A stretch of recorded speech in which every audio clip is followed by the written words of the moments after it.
പിതാവിൻ്റെയും പുത്രൻ്റെയും പരിശുദ്ധാത്മാവിൻ്റെയും നാമത്തിൽ ആമേൻ. എൻ്റെ പ്രിയപ്പെട്ട സഹോദരങ്ങളെ, നല്ല പ്രഭാതത്തെ ഓർത്താൻ നമുക്ക് നല്ല ദൈവത്തിന് നന്ദി പറയാം. ദൈവം നമുക്ക് ഈ നല്ല പ്രഭാതം, ഈ ദിവസം ജീവിക്കുവാൻ നമ്മെ ഉണർത്തിയിരിക്കുന്നു. അറിവോടെ, ബോധത്തോടെ, ആരോഗ്യത്തോടെ ജീവിക്കുവാൻ നിങ്ങളും ഞാനും ഉണർന്നിരിക്കുന്നു. കർത്താവിൻ്റെ കരങ്ങളിലേക്ക് നമ്മളെ തന്നെ കൊടുക്കാം കേട്ടോ. അതിമനോഹരമായ ഒരു പ്രദേശത്തിരുന്നാണ് ഞാൻ ഈ വീഡിയോ ചെയ്യുന്നത്. ഒരു പുഴയോരമാണ്, കൊച്ചിയിലുള്ളൊരു പുഴയോരം. അക്കരെ ആണ് കാണുന്നത്. മനോഹരമായ ഈ സ്ഥലം. ഇന്ന് ഞാൻ നിങ്ങളോട് പറയാൻ പോകുന്നത്, സഭയിലെ 2 ജന്മങ്ങൾക്ക് 4 കാലുകൾ വീതമുള്ള ജീവിതങ്ങളുണ്ട്. സാധാരണ എല്ലാവർക്കും 2 കാലേ ഉള്ളൂ. എന്നാൽ കത്തോലിക്ക സഭയിലെ ചില തിരഞ്ഞെടുക്കപ്പെട്ട പ്രത്യേക വ്യക്തിത്വങ്ങൾക്ക് 4 കാലുണ്ട്. ഇതെന്താ ചേട്ടാ ഇങ്ങനെയൊക്കെ പറയുന്നത്? ആർക്കാണ് 4 കാല്? ഒന്ന് നമ്മുടെ മേജർ ആർച്ച് ബിഷപ്പ്, 2 നമ്മുടെ പാമ്പ്ലാനി പിതാവ്. 4 കാലുള്ള ജീവികളാണിവർ. കാരണം ബൈബിൾ പറയുന്നുണ്ട്, 2 വഞ്ചിയിൽ കാല് വെച്ചാൽ അത് അപകടമാണ്. കാരണം ഓരോ കാലം ഓരോ വഞ്ചിയിലായി പോകും. ഇവിടെ ഇപ്പോൾ ഇവരെന്താ ചെയ്തിരിക്കുന്നത്? അവർ വേറെ 2 വെപ്പുകാലൂടെ വെച്ചിട്ട് 2 പേരും 2 വഞ്ചിയിലും ഈ 2 കാല് വെച്ചിട്ടുണ്ട്. ഇത് പറയാൻ കാരണം, എറണാകുളം അങ്കമാലി അതിരൂപതയിൽ ഒരു ദേവാലയം തമ്പുരാൻ്റെ നാമത്തിൽ ബ്ലസ് ചെയ്യാൻ വന്നാൽ അവർ ബ്ലസ് ചെയ്യുക മാത്രമേ ഉള്ളൂ. അനർത്ഥത്തിൻ്റെ ബലി തുടർന്ന് ഉടനെ അവിടെ അർപ്പിക്കും. ഇപ്പം കുറേ പള്ളികളിലായി അങ്ങനെ ചെയ്യുന്നു. അപ്പോൾ അവരിവിടെ വരുമ്പോൾ ഈ ഇടവകയിലുള്ള ജനത്തെ പാപത്തിലേക്ക് നയിക്കുന്ന നാശത്തിൻ്റെ വള്ളത്തിലാണ് അവരുടെ കാലിരിക്കുന്നത്. വിമതരോട് ചേർന്ന് സന്തോഷത്തോടെ അവർ ആ പരിശുദ്ധ ബലിപീഠം കൂദാശ ചെയ്തിട്ട് പോകുന്നു. കർത്താവിൻ്റെ ബലിപീഠമാണെന്ന് വിചാരിക്കണം. അവിടെ അനർത്ഥത്തിൻ്റെ ബലി അർപ്പിക്കാൻ വിമതരോട് ചേർന്ന് നിൽക്കുന്ന 2 കാലുകൾ വെച്ചൊരു വഞ്ചി. ഇതിന് ശേഷം ഇവർക്ക് മറ്റൊരു മുഖമുണ്ട്. അടുത്ത 2 കാലിരിക്കുന്നത് കത്തോലിക്ക സഭയിലാണ്. പാമ്പ്ലാനി തൻ്റെ അതിരൂപതയിൽ പോയി കൃത്യമായിട്ട് സിനഡ് കുർബാന ചെല്ലും. മേജർ ആർച്ച് ബിഷപ്പും സിനഡ് അല്ലാത്ത ഒരു കുർബാന, സിനഡ് പറയാത്ത ഒരു കുർബാനയും ചെല്ലത്തില്ല. അവിടെ ചെല്ലുമ്പോഴും 2 കാല് മറ്റൊരു വഞ്ചിയിൽ വെച്ചുകൊണ്ട് അവർ നിൽക്കും. അങ്ങനെ ലോക ചരിത്രത്തിൽ 4 കാലുള്ള 2 ജീവികളെ കേരള കത്തോലിക്ക സഭയുടെ തലവനും അദ്ദേഹത്തിൻ്റെ വികാരിയുമായി തീർന്നിരിക്കുന്ന 2 ജന്മങ്ങളുണ്ട്. നരകത്തിൻ്റെ കോൺട്രാക്ടർമാരാണ്. നിത്യനാശത്തിലേക്ക് ദൈവജനത്തെ പറഞ്ഞയക്കുന്ന ഈ അനർത്ഥത്തിൻ്റെ പിതാക്കന്മാരോടൊക്കെ ഒത്തിരി ബഹുമാനം ഉണ്ടായിരുന്നതാണ്. തട്ടിൽ പിതാവിനെ ഒത്തിരി സ്നേഹിച്ചിട്ടുള്ള മനുഷ്യനാണ്. എന്നെ പിതാവിന് വ്യക്തിപരമായിട്ട് അറിയാം.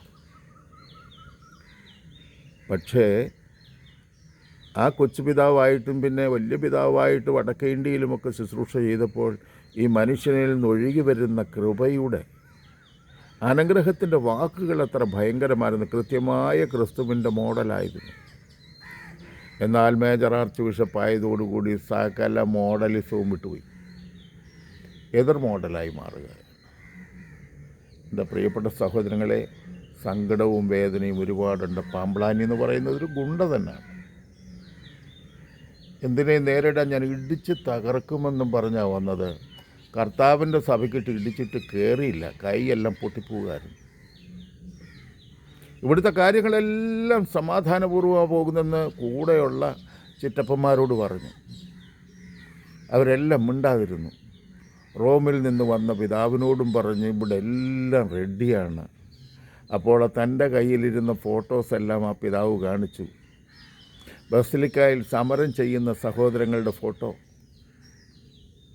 ഏതാണ്ട് 83ഓളം ദിവസം ആ പള്ളിക്കകത്തു നിന്ന് വിട്ടിറങ്ങാതെ നിന്ന് പ്രാർത്ഥിച്ച ദൈവജനം ആ പള്ളിയിലിരിക്കുന്നത് കാണിച്ചു കൊടുത്തു. അതോടുകൂടി ഇങ്ങനെ ഇവിടെ എല്ലാത്തിനും സമാധാനം, ഇനി ഒരു വേരിയൻ്റ് അങ്ങ് കൊടുത്താൽ മതിയെന്ന് പറഞ്ഞ് തീരുകയും ഈ ഫോട്ടോ കണ്ടപ്പോഴേ ബോധം പോയി. ഒന്നാമത് ബോധം ഇല്ല, ബോധം ഉണ്ടെങ്കിൽ ഇങ്ങനെ ചെയ്യില്ലല്ലോ. ഉണ്ടായിരുന്ന ബോധം കൂടെ പോയി. നിശബ്ദമായി തലയിൽ കൈവച്ച് ഇറങ്ങിപ്പോകുന്ന പിതാക്കന്മാർ. എന്തിനാണോ ഇങ്ങനെ ജീവിക്കുന്നത്? ഒന്നുകിൽ സാക്ഷിയായിരിക്കുക, അല്ലെ സ്ഥലം വിട്ടു പോവുക, ആ സ്ഥാനം ഒഴിവായി പോവുക. മേജർ ആർച്ച് ബിഷപ്പൊന്നും വേണ്ട ഇവിടുത്തെ കാര്യങ്ങൾ തീരുമാനിക്കാൻ. അധികാരം കിട്ടുന്ന ഒറ്റ വൈദികൻ മതി. അദ്ദേഹം പറയുകയാണ്, ഈ കൊള്ളരുതാത്ത പ്രവൃത്തി ചെയ്തവനെ, ബലിപീഠം അശുദ്ധമാക്കിയവനെ, പരിശുദ്ധ കുർബാനയുമായി വന്ന കർദിനാളിനെ കുപ്പിയെറിഞ്ഞവനെ ഡിസ്മിസ് ചെയ്യുക എന്ന് മാത്രമേ ഉള്ളൂ. കേരള പോലീസിലെ, കേരളത്തിൻ്റെ മന്ത്രിമാരിലെ, MLA-മാരിലെ, ഉദ്യോഗസ്ഥന്മാരിലൊക്കെ തെറ്റ് കണ്ടെത്തിയാൽ അവരെ പുറത്താക്കും. കത്തോലിക്ക സഭയെ മാത്രം സകല തിന്മകളെയും കൂട്ടുപിടിച്ച് എറണാകുളം അങ്കമാലി അതിരൂപതയിൽ മാത്രമേ ഉള്ളൂ. ബിഷപ്പിൻ്റെ കാല് വെട്ടുമെന്ന് പറഞ്ഞവനെ അൽമായ സെക്രട്ടറിയാക്കി മാറ്റിയിരിക്കുന്ന ഒരു വലിയ അത്ഭുതം നടത്തിയ 4 കാലുള്ള 2 ജീവികളുടെ നടുവിലാണ് നിങ്ങളും ഞാനും ജീവിക്കുന്നത്. മറ്റുള്ള രൂപതകളിൽ ചെല്ലുമ്പോൾ എന്ത് നാണക്കേടാണെന്നറിയാമോ? ഇവന്മാരൊക്കെ മറ്റുള്ള രൂപതയിൽ എങ്ങനെ പോകും?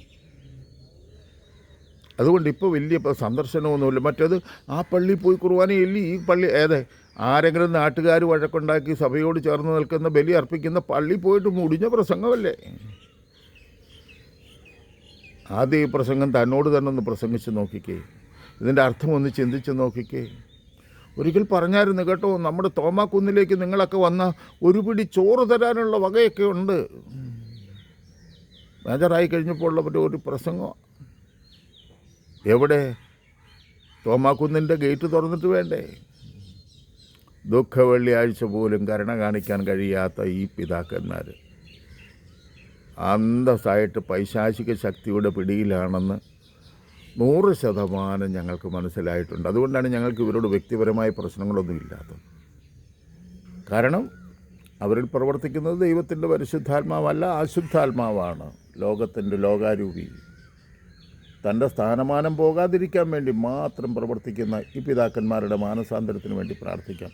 പാടാണ് കേട്ടോ, പാടാണ്. കാരണം യൂദാസിന് മാനസാന്തരം വരുന്നതായിരിക്കും ഇവരുടെ മാനസാന്തരം. നമുക്കതെല്ലാം പ്രത്യാശയോടെ പ്രാർത്ഥിക്കാം. പ്രിയപ്പെട്ടവരെ, കുറ്റപ്പെടുത്തണമെന്ന് വിചാരിച്ചിട്ടല്ല. തെറ്റ് കണ്ട തെറ്റ് തെറ്റാണെന്ന് പറയാൻ എനിക്കും നിനക്കും സാധിക്കുന്നില്ലെങ്കിൽ നിൻ്റെ നീതിബോധം എവിടെ? ദൈവം എന്നോടും നിന്നോടും കണക്ക് ചോദിക്കും. അധികാരിയുടെ ആണെങ്കിലും തെറ്റുകൾ കണ്ടാൽ ഇത് തെറ്റാണെന്ന് പറയാൻ ഒരു വിശ്വാസിക്ക് സാധിക്കുന്നില്ലെങ്കിൽ നീയും നരകത്തിൽ പോകും. എൻ്റെ വാക്കുകൾ ഞാൻ ഉപസംഹരിക്കുന്നു. ദൈവം നിങ്ങളെല്ലാവരെയും അനുഗ്രഹിക്കട്ടെ. ഈ നല്ല പ്രഭാതത്തിൽ ഓർത്ത് ദൈവത്തിന് നന്ദി പറയുന്നു. ഇനിയും നമുക്ക് ഈ ഭൂമിയിലെ ജീവിതത്തിൻ്റെ പൂർണ്ണതയിൽ സ്വർഗത്തിൽ വെച്ച് കാണാമെന്ന ഉറപ്പോടെ ഞാൻ എൻ്റെ വാക്കുകൾ അവസാനിപ്പിക്കുന്നു. പിതാവിൻ്റെയും പുത്രൻ്റെയും പരിശുദ്ധാത്മാവിൻ്റെയും നാമത്തിൽ ആമേൻ.